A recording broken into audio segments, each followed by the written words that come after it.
Robot சங்கரோட மகள் இந்திரஜா அவங்களுக்கு குழந்தை பிறந்ததுக்கு அப்புறமா அவங்க அம்மா வீட்டுக்கு போயிருக்காங்க. அப்போ நள்ளிரவில் அவங்க அம்மா தூங்காமல் செய்த வேலையை பார்த்து இந்திரஜா ரொம்பவே கண்கலங்கியிருக்காங்களாம்.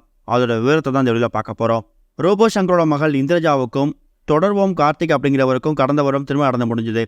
இந்த நிலையில் கர்ப்பமாக இருந்த இந்திரஜாவுக்கு இப்போ 2-3 நாட்களுக்கு முன்னாடி ஆண் குழந்தை பிறந்திருக்கு. அது சம்பந்தமான வீடியோஸை அவங்க குடும்பத்தை சேர்ந்தவங்க சோஷியல் மீடியாவில் ஷேர் பண்ணாங்க.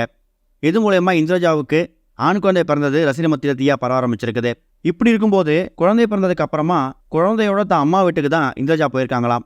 கணவர் கார்த்திக் இந்திரஜாவை தான் வீட்டுக்கு அழைச்சிட்டு போறேங்கிற மாதிரி எவ்வளோ ரெக்வஸ்ட் பண்ணி ரோபோ சங்கர் கிட்ட கேட்டிருக்காரு. ஆனால் அதுக்கு ரோபோ சங்கரும் அவங்களோட மனைவி பிரியாவும் இல்லை, கொஞ்ச நாட்கள் எங்கள் பொண்ணு எங்கள் வீட்டில் இருக்கட்டும், குழந்தை இப்போ தான் பிறந்திருக்குது, தனியாக எல்லா வேலையும் எடுத்து நீங்கள் பண்ண முடியாது, உங்கள் வீட்டில் உங்கள் அம்மாவுக்கும் சிரமமாயிடும், நாங்கள் எங்கள் வீட்டில் நிறைய ஆட்கள் இருக்கோம், நாங்கள் பார்த்துக்குறோம் அப்படின்னு ரெக்வஸ்ட் பண்ணி ரோபோ சங்கரோடும் அவங்களோட மனைவியும் 2 பேருமே தங்களோட மகளையும் தங்களோட பேரனையும் வீட்டுக்கு அழைச்சிட்டு போயிருக்காங்க. சொல்லப்போனால் குழந்தைய பிறந்து ஒரு 3 நாட்கள் தான் ஆகுது. பிறந்த குழந்தை வீட்டில் ஒரு குழந்தைய பராமரிக்கிறது அப்படிங்கிறது எவ்வளோ கஷ்டங்கிறது எல்லாருக்குமே தெரியும். அதுலேயும் குழந்தை நள்ளிரவில் தூங்காமல் கத்தும்போது கட்டாயம் இந்திரஜாவுக்கு தூக்கம் அப்படிங்கிறது ரொம்ப இல்லாமல் போகுதான். அந்த மாதிரி நேரங்களில் தான் மகள் படக்கூடிய அந்த கஷ்டத்தை பார்த்துட்டு ரோபோ சங்கரோட மனைவியும் இந்திரஜாவோட அம்மாவும் இருக்கக்கூடிய பிரியா அவங்க தன்னோட பேரன் நடுவில் கத்தும்போது அழும்போது அந்த குழந்தைய சமாதானப்பட்டு தூங்க வைக்கிறதுன்னு சொல்லி எல்லா வேலையும் இவங்க பார்த்துருக்காங்க. அந்த நேரத்தில் நிம்மதியாக இந்திரஜா இரவில் தூங்கியிருக்காங்களாம். திடீர்னு தூக்கத்தை பார்க்கும்போது தனக்காக தான் அம்மா இவ்வளோ கஷ்டப்பட்டாங்களே அப்படிங்கிற மாதிரி கண்கலங்கி ஃபீல் பண்ணியிருக்காங்க. என்னை பெற்று வளர்த்து பெரிய ஆளாக்கி ஒரு இடத்துல கல்யாணம் பண்ணி கொடுத்ததுக்கு அப்புறமும் இன்றைக்கி தன்னோட பேரனுக்காக இரவு முழுக்க கண் விழித்து நான் தூங்கணுங்கிற ஒரே விஷயத்துக்காக அவங்க தூங்காமல் இருக்காங்களே அப்படிங்கிற மாதிரி இந்திரஜா ரொம்ப எமோஷனலாக ஃபீல் பண்ணியிருக்காங்க. அந்த அளவுக்கு தன்னோட பேரனுக்காகவும் தன்னோட மகள் இந்திரஜாக்காகவும் பல விஷயங்களை ரோபோ சங்கரோடும் அவங்க மனைவியும் இப்போ சாக்ரிஃபைஸ் பண்ண ஆரம்பிச்சிருக்காங்க.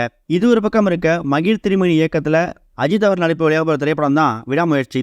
இந்த படத்துக்கான ப்ரீ புக்கிங் இப்போ எவ்வளோ வசூலாயிருக்கு அப்படிங்கிற தகவல் ஒன்று வெளிவந்திருக்குது. சொல்லப்போனால் கடந்த ரொம்ப வருஷமாகவே இந்த படத்துக்கான ஷூட்டிங் நடந்த வந்த நிலையில் இந்த படம் எப்போ தான் ரிலீஸ் ஆகும் அப்படிங்கிற மாதிரியும் டேட் அனௌன்ஸ் பண்ணி அடுத்து கொஞ்சம் நாட்களில் அந்த ரிலீஸ் ஆகிற டேட் ஆக போகிற சமயத்தில் படத்தை போஸ்ட்போன் பண்ணிட்டே இருந்தாங்க.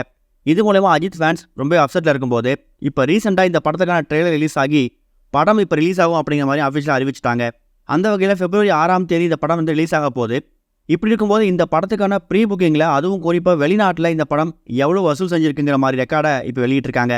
குறிப்பாக இந்த படம் இப்போ ப்ரீ புக்கிங்கில் வெளிநாட்டில் 4 லட்சத்துக்கும் மேலே வசூலாக இருக்கிறதா இப்போ அஃபிஷியலாக அறிவிச்சிருக்காங்களாம். இந்த ஒரு விஷயம் அஜித் ஃபேன்ஸ் மத்தியில் ஒரு பெரிய எதிர்பார்ப்பை ஏற்படுத்தியிருக்குது.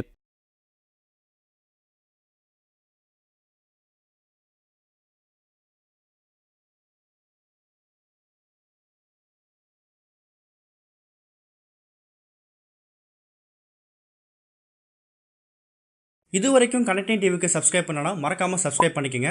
உடனடி அப்டேட்ஸ் பெறுவதற்கு நோட்டிஃபிகேஷன் பெல்லையும் கிளிக் பண்ணிக்கங்க.